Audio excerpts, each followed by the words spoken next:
Soy Severiano, sepulturero de este olvidado cementerio. Durante meses, escuché un llanto lastimero, un gemido que brotaba de una tumba sin marcar, una tumba que apareció de la nada en la sección abandonada. En ella, una lápida nueva mostraba el nombre de María Dolores García Pérez, fallecida en su cumpleaños número 30. Pensé que eran las criaturas nocturnas que rondan este lugar, pero el llanto era diferente, humano. La primera vez que vi a la mujer de negro, arrodillada ante la tumba, la tomé por una viuda desconsolada. Llevaba un velo que ocultaba su rostro, pero sus gemidos eran escalofriantes. Después, la verdad se desató como una tormenta. Era María Dolores, o al menos eso decía ser. La gemela de la difunta. Su conocimiento de mis rutinas, sus insinuaciones siniestras sobre mis secretos. Todo fue escalando, como el terror que crecía en mi corazón. El miedo se había instalado en mis huesos, un frío que ningún abrigo podía calmar. Las noches se volvieron eternas, llenas de susurros y lamentos que parecían provenir de la propia tierra. Ya no dormía, solo observaba, esperando que la oscuridad se llevara a María Dolores, que se llevara a ese mal que se había apoderado del Camposanto.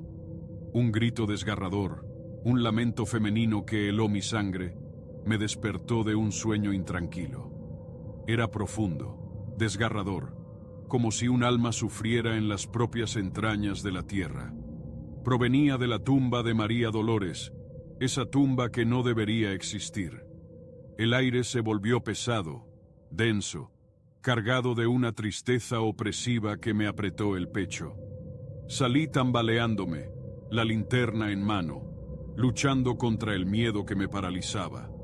El viento silbaba entre los cipreses, sus ramas se mecían como brazos huesudos, pero el lamento seguía, constante, un hilo de dolor que se extendía desde la oscuridad.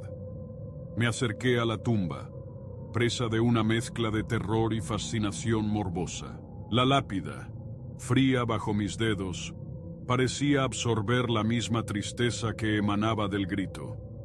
Era como si la tierra misma llorara, una canción fúnebre y desoladora que resonaba en el silencio de la noche.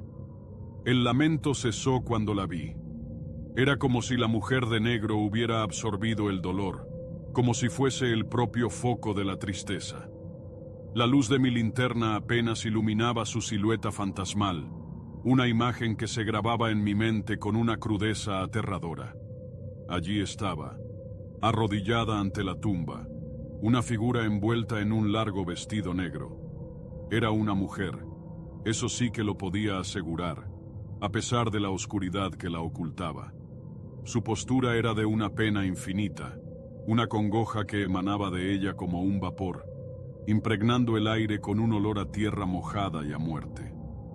El velo, negro como la noche misma, apenas dejaba entrever la palidez de su rostro. No podía ver sus ojos, pero sentía su mirada, una presencia fría que me recorría la espalda como un escalofrío.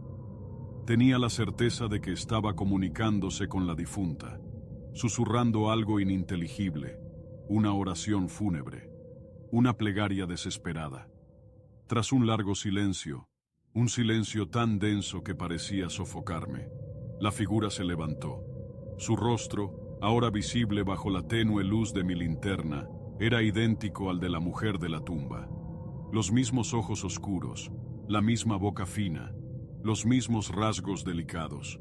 Era su gemela, eso era indudable. Su voz, cuando habló, era un susurro apenas audible, pero me heló la sangre. «Soy María Dolores», dijo, y la forma en que pronunció su nombre, con una mezcla de dolor y resignación, me hizo sentir un escalofrío recorrer mi espina dorsal. No era la difunta, eso era evidente. Pero, ¿quién era entonces? La revelación fue impactante, aterradora. Una gemela que lloraba por la difunta, que parecía comunicarse con ella desde el otro lado de la muerte. La idea me paralizó, un miedo profundo, primitivo, se apoderó de mí. No era una simple viuda afligida. Era algo más. María Dolores me conocía. No solo conocía mi nombre, sino también mis rutinas, mis miedos, mis secretos más ocultos. Mencionó detalles insignificantes, cosas que solo yo sabía, que nadie más podría saber. Era una sensación inquietante, un conocimiento que me heló hasta los huesos. Sus palabras fueron indirectas, insinuaciones veladas, pero cargadas de una amenaza palpable. Hablaba de mis dudas, de mis noches en vela, de mi creciente paranoia. No era una simple coincidencia. Era una manipulación, una prueba de poder, una confirmación de que existía un vínculo siniestro entre nosotras. Esa familiaridad, esa íntima conexión, se volvió algo siniestro, amenazante. No era la tristeza de una hermana por la pérdida de su gemela. Era algo más oscuro, algo calculador, algo que me hacía sentir observado, controlado. Al amanecer, volví a la tumba. La oscuridad de la noche había ocultado una realidad macabra. Alrededor de la lápida, esparcidos entre las flores marchitas, había restos humanos, huesos, trozos de carne desgarrada, cabellos ensangrentados. Era una escena grotesca, un sacrificio horrendo. El horror me paralizó. No eran los restos de un animal, eran restos humanos, mutilados con una brutalidad despiadada. El estómago me dio vueltas, el corazón me martilleaba en el pecho. Había un asesinato, un crimen brutal cometido en ese sagrado lugar. El miedo se convirtió en pánico. Ya no era un llanto, ni una mujer vestida de negro. Era una carnicería, una evidencia irrefutable de un mal inmenso. Tuve que avisar a la policía, pero la duda me carcomía. ¿Me creerían? ¿O pensarán que estoy loco? La escena del crimen había desaparecido, como si la tierra misma hubiera tragado la evidencia, como si el horror fuera un sueño, una pesadilla de la que no podía despertar. Solo yo había visto los restos. Solo yo había sido testigo de esa brutalidad. Los policías, con sus linternas y sus expresiones escépticas, examinaron cada centímetro de tierra alrededor de la tumba. Caminaron, buscaron, interrogaron, pero no encontraron nada. Ni un hueso, ni una gota de sangre, ni un solo indicio de la atrocidad que yo había visto. Su incredulidad se transformó en duda, su duda en desconfianza. Me miraban con ojos acusadores, susurrando entre ellos palabras que yo no podía oír, pero que se traducían en una sola frase: está loco. La culpa me carcomía, la vergüenza me abrazaba. Después de la incredulidad de la policía, la locura se cernía sobre mí. Pero no era una locura en el sentido tradicional, era una paranoia real, alimentada por una presencia invisible, una amenaza constante que se insinuaba en susurros.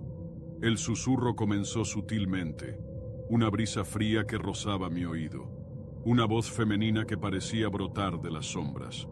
Era indistinta, casi imperceptible, pero constante, insistente.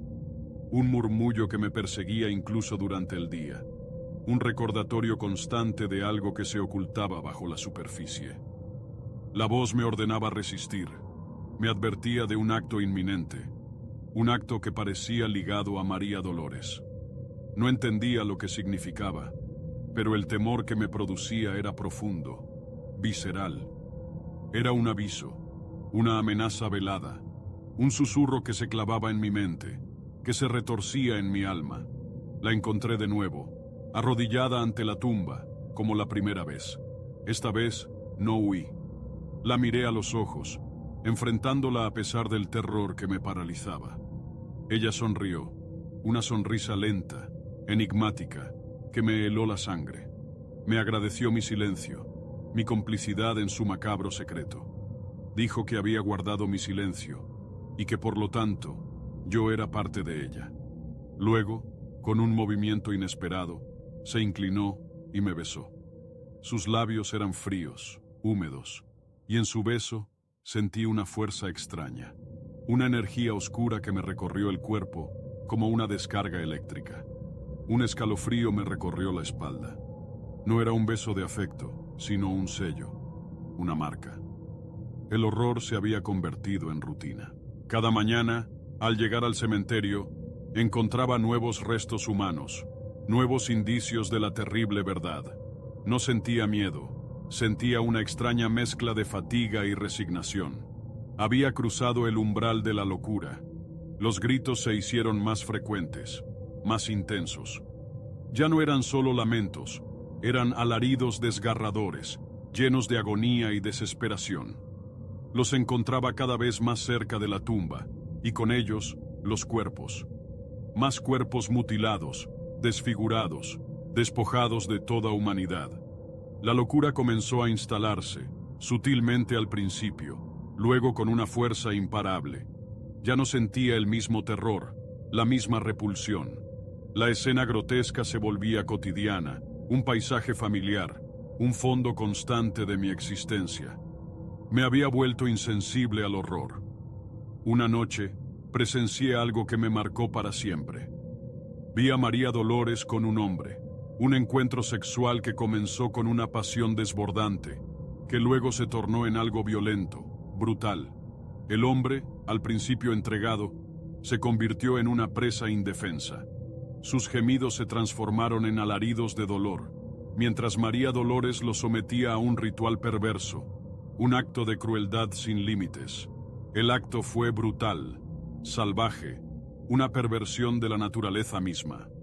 Cuando terminó, María Dolores se limpió la sangre de sus manos con una calma aterradora, como si acabara de realizar una tarea doméstica. No sentí asco, ni terror, solo una profunda y fría aceptación de la realidad. La verdad era mucho más terrible de lo que jamás pude imaginar. María Dolores no era la gemela de la difunta, era la difunta. La tumba no había aparecido de la nada. Había sido creada para ella, para ocultar su verdadera naturaleza. La tumba no era una tumba, era un altar. Y yo, sin saberlo, había sido su cómplice, su confidente, su esclavo en un ritual de sangre y muerte. La tumba era un portal, un lugar de poder donde ella realizaba sus rituales, donde alimentaba su existencia. La mujer que yo creía ser su gemela era una ilusión, una creación de la propia María Dolores, destinada a confundir, a manipular. Con una mirada llena de malicia y triunfo, María Dolores se acercó a mí. Me tomó del rostro con sus manos gélidas, y antes de que pudiera reaccionar, me besó.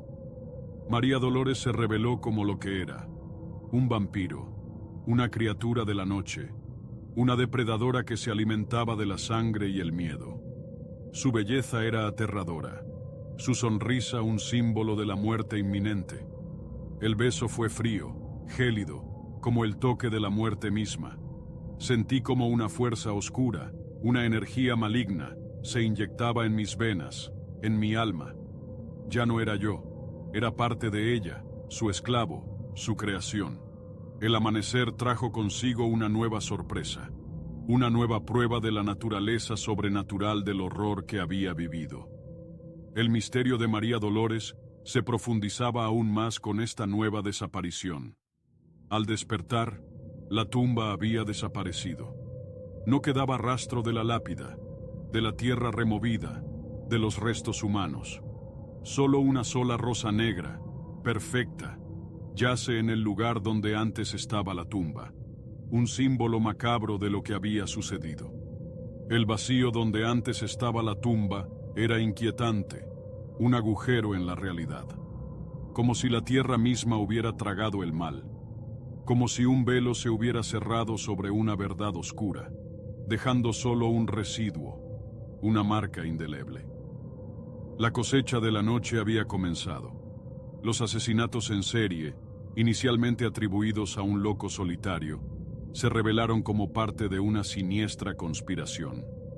Una red de sombras, una conspiración que se extendía más allá de la simple violencia, hacia un mundo oscuro, oculto, terrible. Los cuerpos seguían apareciendo, víctimas de un ritual macabro, de una violencia inimaginable. La policía, a pesar de sus esfuerzos, no lograba dar con los responsables, ni siquiera con un indicio de su identidad. El horror continuaba, alimentándose de la ignorancia y el miedo. La investigación policial reveló una conexión entre los asesinatos y una secta oscura, un culto de sombras que operaba en secreto, en la penumbra de la ciudad. Pero su identidad, sus motivaciones y sus rituales permanecieron envueltos en un misterio impenetrable. La verdad, una vez más, se escapaba entre los dedos.